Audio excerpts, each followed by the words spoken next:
Yo, what's up everybody? We are back with another video. We're back in the shop and we're back with another awesome product review. But first, you guys know the drill. If you guys could please smash that like button, I'd really appreciate it. If you guys could leave a comment down below, I don't care what it is, it super helps the channel out. Are you guys ready? Because I'm ready. Let's go. Yeah, let's go.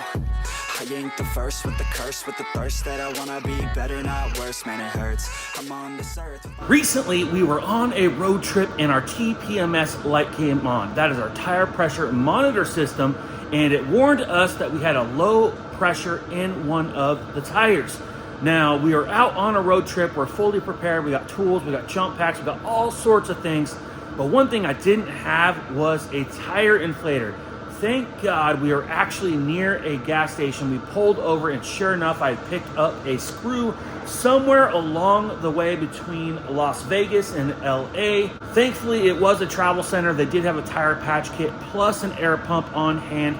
But guys, we go on road trips all the time and we are out in the middle of nowhere sometimes. So this is what sparked me to pick up a portable tire inflator. That's right, guys. We got ourselves a tire inflator from our friends over at Autoone. Now you can find this tire inflator at AutoOneLED.com. They sell jump packs, they sell tire inflators, they sell LED kits, they sell all sorts of things. And at any point, if you guys are interested in this product or any one of their other products, make sure you head on over to AutoOneLED.com. Make sure you save 15% at checkout using our discount code Nitro Autolab. That's right, guys. Type in Nitro Autolab at discount. Save yourself 15%. But guys, we need to crack this thing open and get a good first look at it. Because guys, right now, today, this is the perfect opportunity to give it a test because we have a flat. That's right, guys. We have a flat tire on our Honda Accord. So we need to go ahead and give this a good test. We're going to crack it open, get a good first look at it with you guys together. Plus, we're going to hook it up and see what she does and make sure she does what she needs to do, because the next road trip we're on, we're going to make sure we have this in the vehicle in case we have any other flat tires. Because guys, when you're out on the road, anything can happen and you don't want to be the person that is not prepared. All right, let's give her a slice. Get the plastic wrapping off.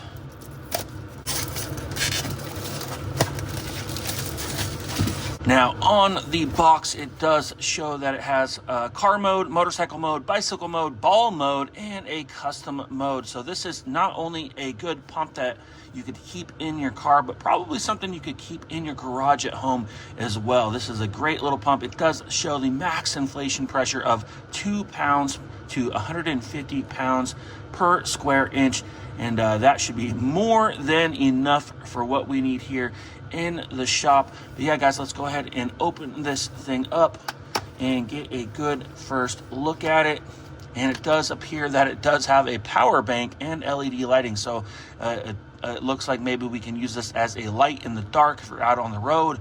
And also if you have a dead cell phone or something, maybe you can use this as a power bank for an emergency as well. So maybe even take this camping. Packaging does look pretty nice. Does give you a little business card, and you got a little quick guide. Probably just a quick breakdown of all the tips and tricks. But guys, we're just gonna go ahead and wing this here together. I like to give my reviews pretty much just off the fly and authentic. And my first thoughts already are, this is just a nice little compact unit. I wouldn't even know what this is if I didn't know. And it looks pretty simple. It looks like it's got an air intake there. And I'm assuming that this is your output. And you got your USB ports here. You got your standard USB. You got your USB-C. And it looks like you got some buttons here. And you got a charge indicator. And it looks like it'll show your present pressure. So whatever your flat tire or object that you're filling has in it currently and what you're trying to fill it up to. And yeah, guys, there you have it. So looks like you get a series of buttons on the side. And what else is in the box? And oh, that's nice. You get a nice little carrying case.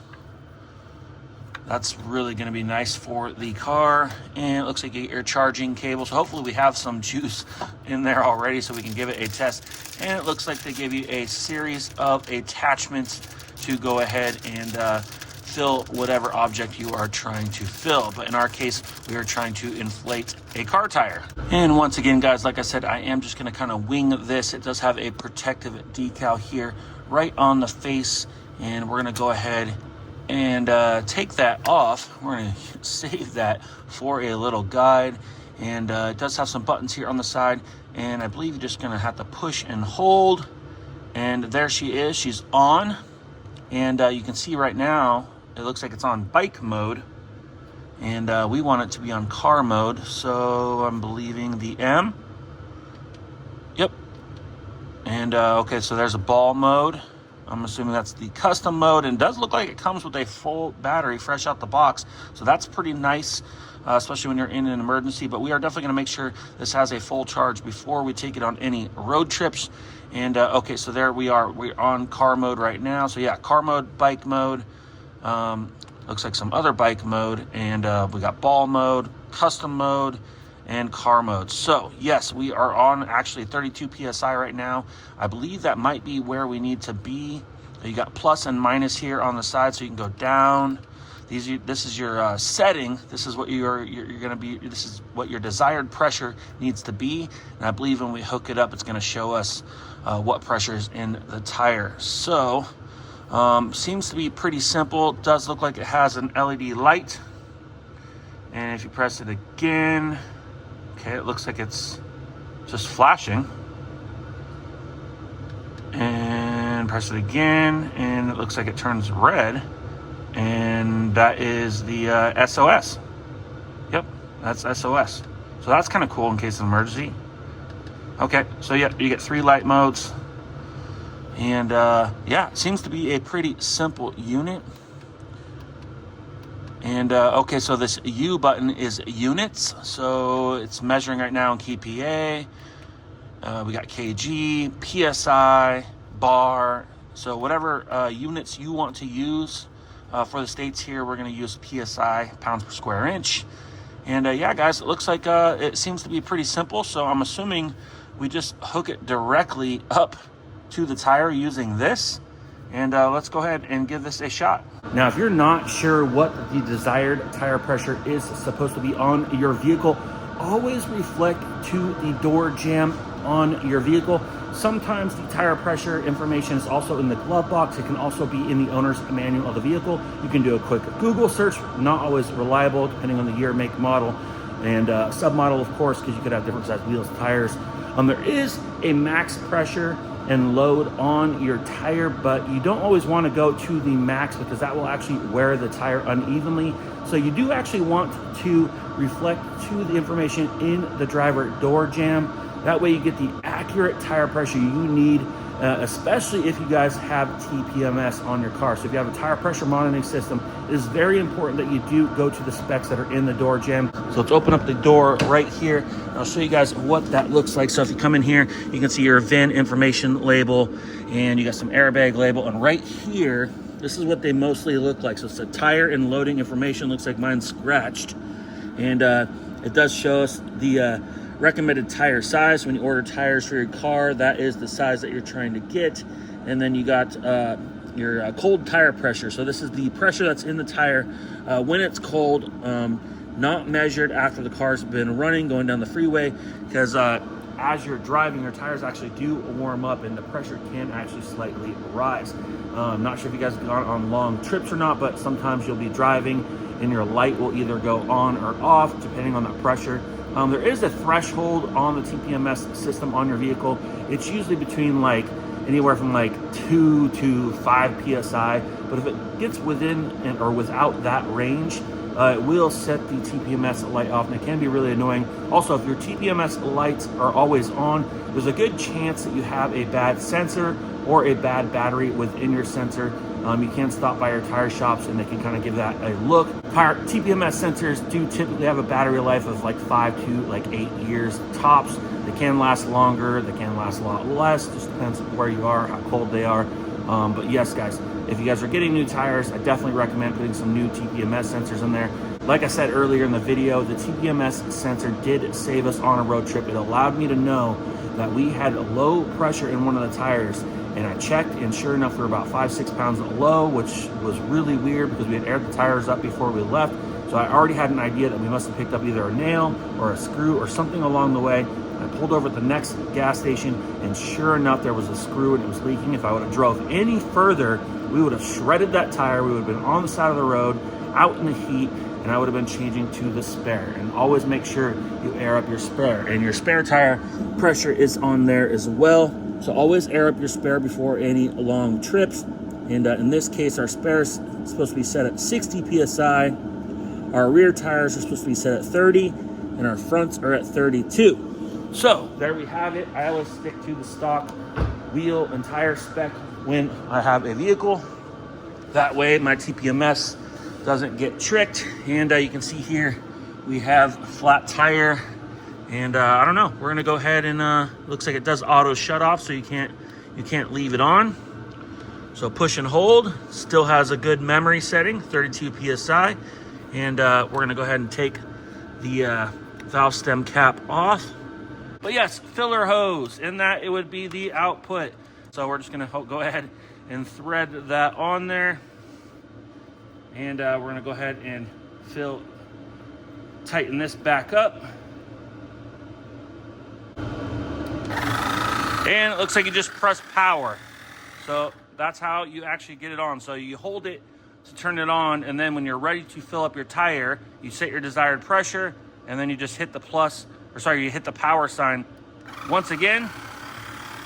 And we're just gonna go ahead and leave that sitting there. And we're gonna see how long it takes to fill up this tire. Already looks like we're getting some pressure. Like I said, guys, this tire was all the way flat, so it had absolutely nothing in it, and we need a total of 32 PSI. Now, this is just a little tiny portable little unit. So we're gonna see how she does. She's at 3 PSI right now. She's working. She's filling up, guys. I'm also curious to see how the battery life does. Now, this is just fresh out the box.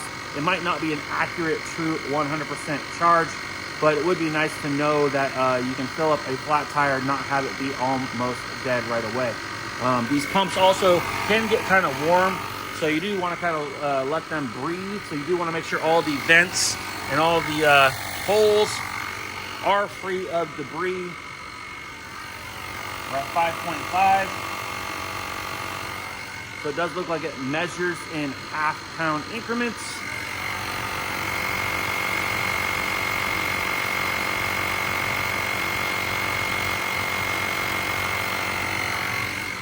Pretty cool.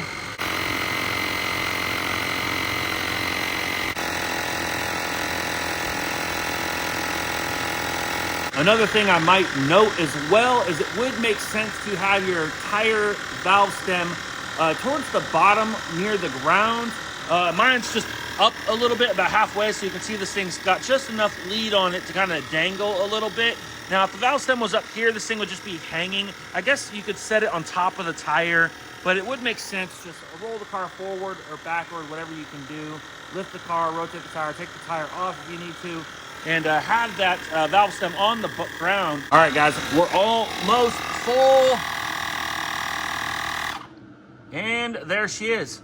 She auto stops, so you don't have to worry about over-inflating the tire. And you can go ahead and undo the hose and make sure you put your valve stem cap on. And guys, that worked out pretty darn good. The unit itself is just lightly warm. Now the hose is definitely a little bit hotter. You can see there's a warning on it that says hot. So the hose has a lot of like friction or something on it. So it definitely got warm on the hose, but the unit itself is just fine. So pretty awesome little unit, guys. I'm definitely going to be setting this on the charger. Make sure we do have a full, accurate 100% charge. And while I have it out, I'm going to go ahead and hook it up to the right side. Make sure we are at a full, accurate 32 PSI. We are going into winter, and naturally when it's colder, things just sit a little low on pressure. It's also normal to lose a little bit of tire pressure over a period of time. So if it's been months and months and months since you've put any air in your tires, there's a good chance your tires could be uneven or even just a pound or two low. So definitely worthwhile getting one of these pumps, hooking it up every once in a while just to make sure you are at adequate pressure. And we're 30 PSI in the back, so we'll probably go ahead and just hook this thing up to the back as well. Make sure all 4 tires are good to go. We are going into winter here where I'm at, so I want to make sure that this thing is ready if we need to drive it. This is an awesome little carrying case. We're definitely going to go ahead and put that in here. It has a little pocket inside, so we're going to put the extra little attachments in there, as well as the charging cable, and we're going to keep the quick guide in there as well. We're going to tie it up, and we're going to keep this in the trunk of the car. Every time we get ready to go on a trip, I'll probably pull it out, make sure we are at 100% battery life. But guys, I am very, very impressed with this. Very easy to use. If you guys are interested in this product, any jump starters, LED lights, or anything like that, make sure you go to www.autooneled.com. Make sure you use our discount code Nitro Autolab. Save yourself 15% at checkout, guys. If you guys have any questions about this video or anything about the product, drop a comment down below. I'll be more than happy to answer any question to the best of my ability. If you guys can, please smash that like button. And if you guys want to see more videos like this, we invite you to join our YouTube channel. We do lots of stuff over here on the channel. We got a pretty good variety. We definitely want to invite you to join the Team Nitro family. So if you guys are new to the channel and want to join us, make sure you hit that subscribe button, and we'll see you on the next one. Let's go. Like LeBron, though, or like Lonzo. Ooh, I'm a baller, yeah, shot caller, yeah. They love me, you can't touch me now.